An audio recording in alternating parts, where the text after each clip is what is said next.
When you think about it, this could not be more of a debacle, could it? An absolute shambles. We're talking, of course, about the BBC and more importantly, their inability to retain the money that you pay for them, well, apparently just slipping through their fingers. And it's not just this particular incident. Let's not forget, of course, the ongoing battle with the Hamas documentary. Apparently, one of the senior people at the BBC sat through it and couldn't see a problem. Meanwhile, of course, it's broadcast and all of that sort of stuff. You know, they're just a shambolic organisation with clearly a bad apple at the top. There's no other way to describe it. But when you think about this particular incident, this of course is the disgraced BBC newsreader Hugh Edwards, once of course the top highest paid person within that corporation in that particular role. Well, according to a source, and you know, as ever you have to sort of think, wow, really? This is how badly you run it? Well, he can't get the money back from him, the £200,000 that they paid him.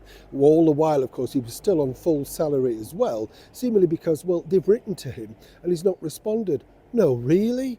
Well, here's a clue on how to get your money back, particularly the money that belongs to the British public. Let me explain. Hi, good to see you today. How are you? Not bad, thank you. I'm steaming at this, as you can imagine, so we'll have a better way than that. I am angry for all the people, of course, that get chased, hunted down with letters and threatening letters from the BBC, threatening that they're going to come to your house and check whether you're watching TV. You're already impoverished, of course, and while other people, the illegals, the invaders, sit in 4- and 5-star hotels watching television for free, you're hounded by this particular corporation. Now, what's interesting, the BBC chair, who I've met, well, he couldn't be weaker. You know, this is the man here.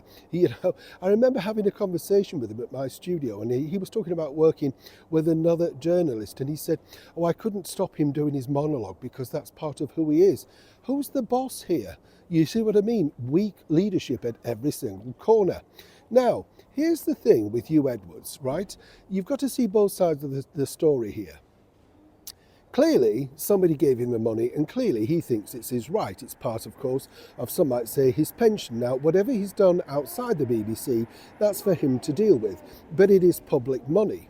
But the BBC apparently have written to him over 20 times, right, and emailed as well. Wow, he must be terrified, right? Given the fact that his career is in tatters and nobody wants to know him, this is a blip, really, on his landscape.